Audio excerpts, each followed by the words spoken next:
Magandang hapon po sa lahat. Papasok na po tayo sa bayan ng Arayat. It's 2:48 in the afternoon. Katulad ng sinabi ko sa inyo,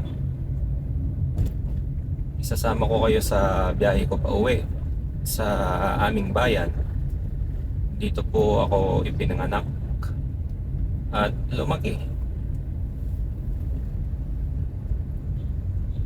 Bali hindi ako natuloy umuwi nung nakikipagkwentuhan ako sa inyo about the value of Kai Soto sa Gilas, Pilipinas. Kahapon yun, talagang sobrang lakas ng buhos ng ulan na parang wala ka nang makita sa daraanan. Kaya I just took the time today to go home dito sa aking hometown. So ito kung saan tayo naroon ngayon, ito yung pinakaunang bayan ng Arayat kapag galing ka ng Santa Ana, isa sa mga bayan ng Pampanga din. So from San Fernando, dadaan tayo sa bayan ng Mexico. After ng bayan ng Mexico, yun nga, yung Santa Ana, tapos bayan na ng Arayat. And after ng bayan ng Arayat, actually, Nueva Ecija na siya. Pinakadulong bayan before ka makarating sa Nueva Ecija is Mapalad ang kanyang name. And yung barangay naman namin, o yung barangay na yun is Mapalad, yung barangay naman namin, ang pangalan niya is Plasang Luma. Hindi ko alam kung bakit Plasang Luma at hindi Lumang Plaza.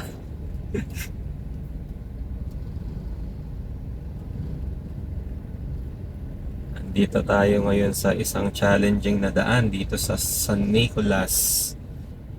Taon na yata yung binilang, one more than a year or almost 2 years na ganito na yung situation ng daan dito kada umuulan. At tingnan nyo, para siyang dinaanan ng mga dinosaurs. Ang daming craters. Paano kung mataas yung dito, no? Yung tubig baha.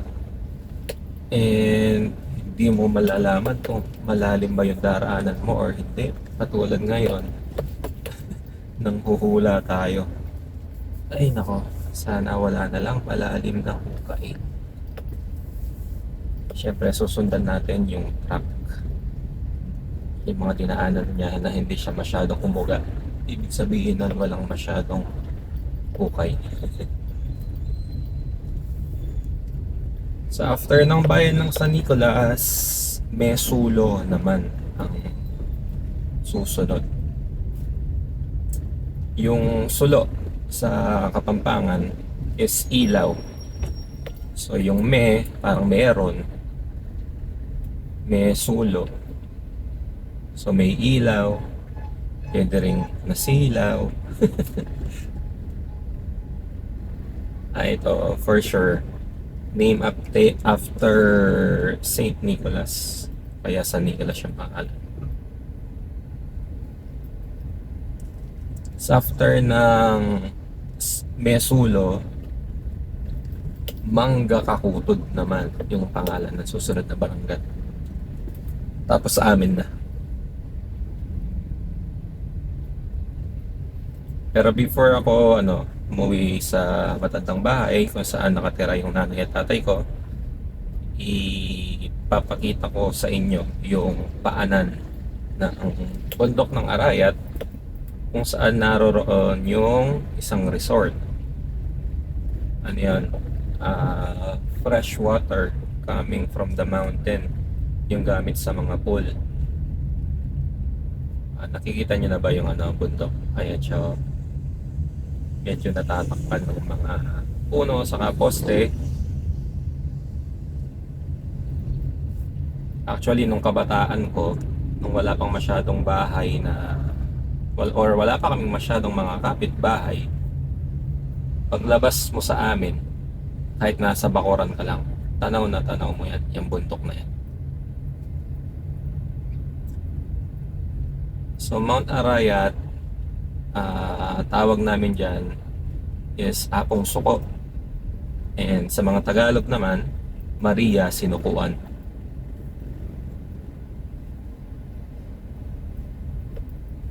Tingnan nyo yung situation na daan, no? Extended yung daan na dinaanan ng mga dinosaurs.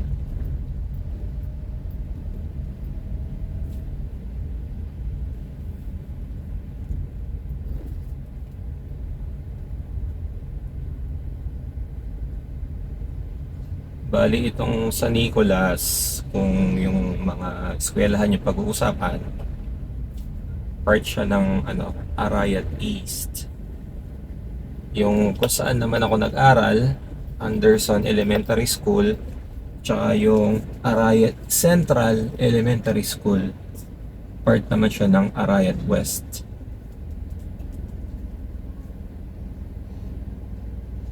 Ba't kaya sila tumigil?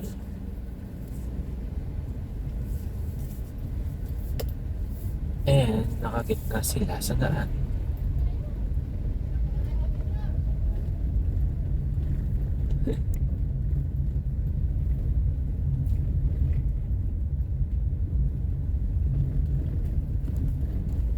Yan, kita nyo yung parang tarpaulin. Nung bata ako, wala mang fast food dito ni isa. Pero ngayon, meron na tayong Jollibee, meron na din tayong McDonald's. At mamaya, dadaanan natin yung isang mall, City Mall.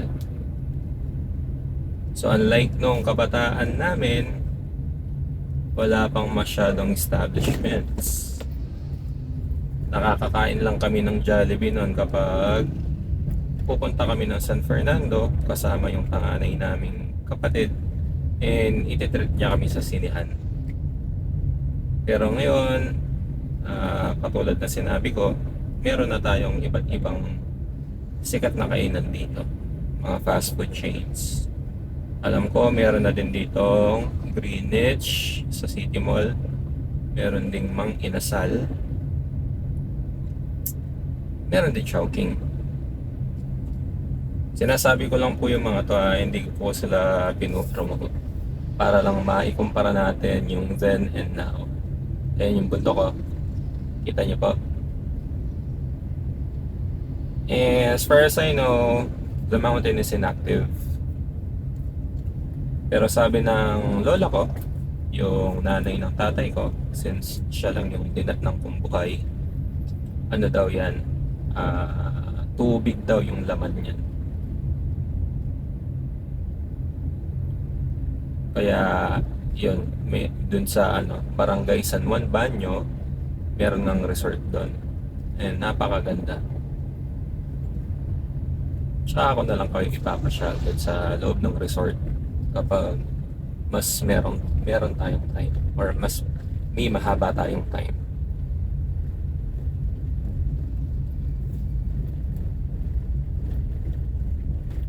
Medyo nabablock pa yung view natin sa mountain, gawa ng mga nagtataasang poste. Dati hindi naman ganyan kataas yung mga poste na yun. Ayan siya, oh. Yan, dito sa gawi dito, parang nasa gitna tayo ng view ng bundok. Ito na pala yung Barangay Mesulo. Ito meron din siyang elementary school, pero unlike Kupang na Arayat, or I mean Kupang, unlike sa Nicolas na Arayat East, yung Mesulo kasama namin siya sa Arayat West. Natatandaan ko yung mga yan kasi nasasali ako nung elementary days sa mga quiz bee. Hindi ko makalimutan yung isang estudyante doon. Estudyante ng bayan ng Barangay Arenas. Napakagaling na bata. Consistent first placer sa mga quiz bee. And alam ko babae yun. Ayan na, kita na ninyo yung M. Alam na natin kung anong establishment yan. And katabi niyan, yung sinasabi ko sa inyo na City Mall.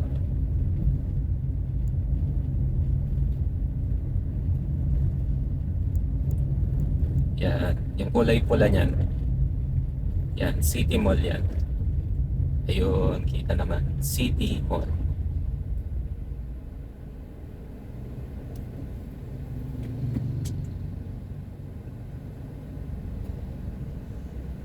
Hindi kasya si Kuya sa parking. Pinapalipat siya. And ang dami na ding dito, mga grocery stores. Nung time ko yata, dalawa lang yata yung supermarket dito. Isa sa May Kabayanan and isa dito sa Barangay Manggakakutod dito. Barangay Manggakakutod na pala to. And dito yung high school kung saan ako pumasok. Dating pangalan niya is Manggakakutod High School. And now, or nung panahon namin, nag-change na siya to Justino Sevilla High School. Yan. Kita niyo pa po ba yung bundok?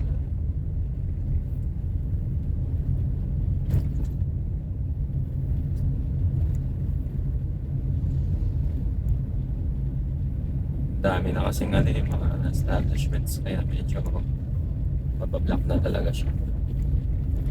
Yung dati-rati, iilan lang yung mga clinics dito, pero ngayon ang dami. Halimbawa to,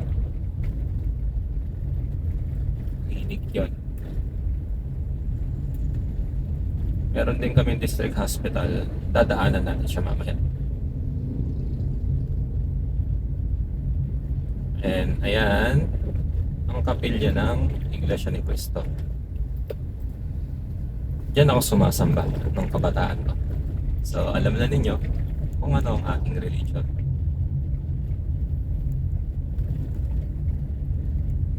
Ito kung saan tayo naroon at kung saan din located itong kapilya ng Iglesia ni Cristo.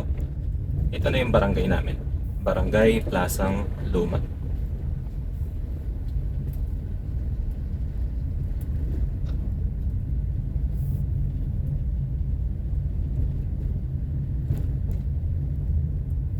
Dami ng bago ngayon, hindi katulad dati.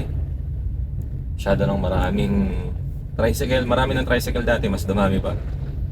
And mas busy na yung daan.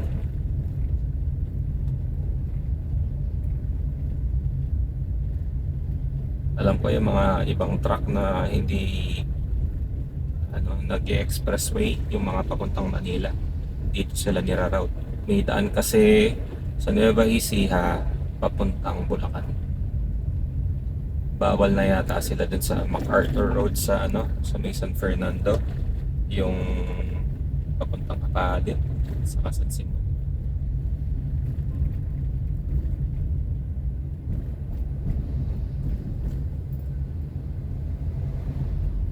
Yan, Pure Gold. Dati wala yan.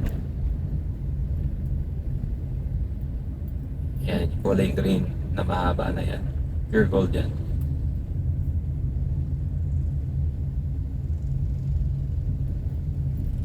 And malapit na tayo sa aming Municipal Hall. Kakapahinga lang ng ang Vice Mayor ng Arayat na dating mayor. May rest in peace ito. Ito, sa bandang right side natin, yun yung Municipal Hall ng Arayat.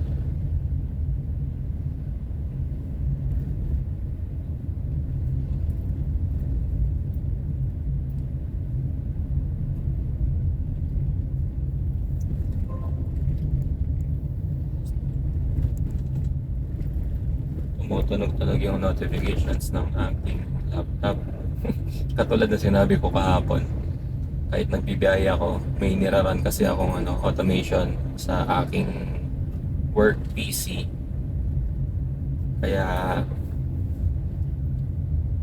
Dala-dala ko siya kahit saan ako magpunta. Buti nga di siya pinagsesalosan ng aking asawa. Ito alam ko, itong barangay na to, San Agustin Norte. Meron tayong San Agustin Norte dito sa Arayat. Meron ding San Agustin Sur.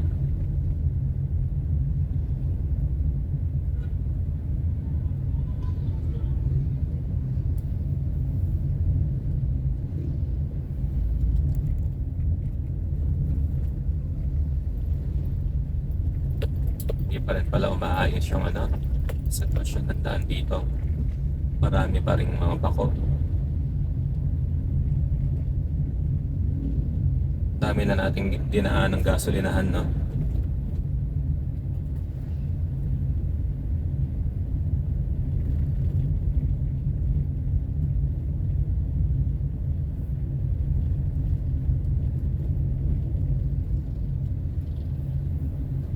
Yung iba mga big companies, yung iba parang micro companies, gasoline stations.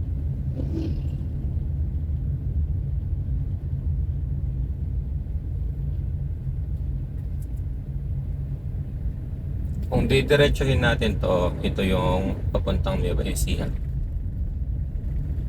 Alam ko pinakaunang bayan is San Vicente. Not so sure if San Vicente is sa bayan or sa barangay. Tapos Cabiao na yata na. Alam ko meron ding dyan sa Nueva Ecija, Cabiao. Or I mean San Fernando. Kamukha nandito sa Pampanga. And meron din San Fernando sa Laon. Ayun kung makikita nyo yung direction, yung kulay green, Cabiao. Tapos turning left, yun yung Arayat Park, Arayat National Park. Doon yung San Juan Baguio Resort. And doon ko kayo isasama. Ito na yung bayan ng Lakyos, kung saan naroon yung district hospital ng aming town. Ito, bandang left side ko. Hindi siya masyadong kita dito sa sa camera. Ayan na. Papalapit na tayo sa paanan ng bundok, Arayat National Park. Kita niyo pa ba yung balikat ng bundok? Ayan. Mas tanaw siya. Diba?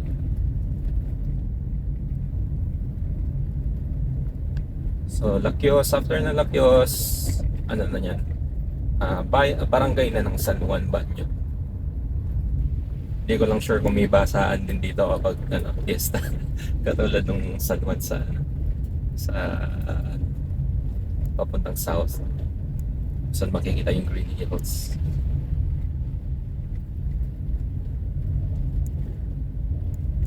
Medyo natatakpan yung natin, yung camera natin ng mga puno. Pero kita pa yung yung bundok. Minsan kapag umuwi ako ulit, pwede ko kayong isama dun sa treetop. Alam ko may mga kainan dun Dun nagpupunta yung mga bikers, dumadayo pa talaga dito. Bikers, mga jogging, nagra-running.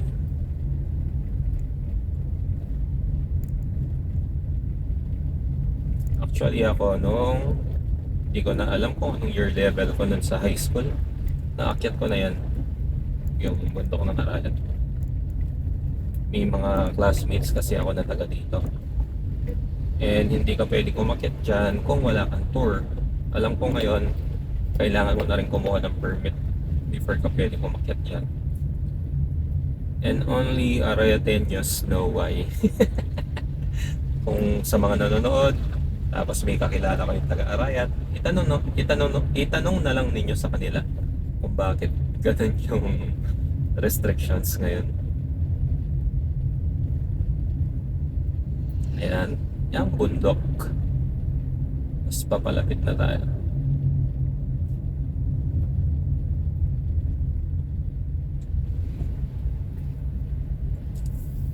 So mamaya hindi ko na kukunan yung biyahe ko pa uwi.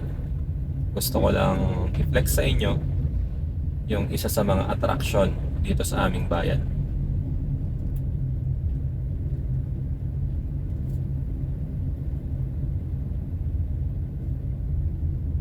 Ayan na, yung arko ng San Juan Banyo. So ibig sabihin, malapit na tayo dun sa Arayat National Park o yung resort dito sa barangay na to. Parang di ba? Norte Feels, since paakyat tayo sa kabundukan. Lalo na dun sa papuntang treetop. May mga zigzag din. Ito, paahon. Kaya gustong gusto ng mga dito, bikers.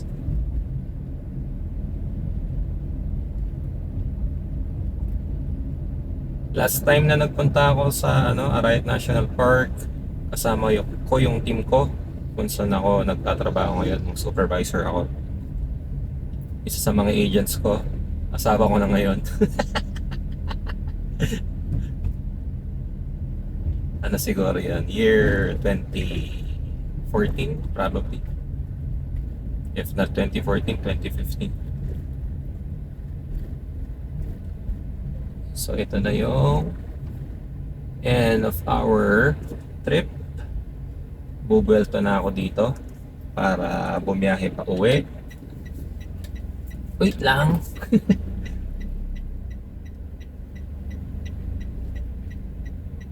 Yan, hindi na ako didiretso dun sa may resort. Maraming salamat sa pag-antabay ulit sa aking pagbiyahe pa uwi. Marami pa tayong magiging kwentuhan dito sa loob ni Chito, ang aming Wigo. Ako po muli si Kong Jones ng Kindi 0113. Kung nagustuhan po ninyo ang video na to, kung maaari lamang po, paki-like po yung content, and kung ma-share po natin, and wag din po kayo mag-hesitate na mag-subscribe sa aming channel. Hanggang sa muli po, magandang hapon po muli ng Miyerkules. Maraming salamat.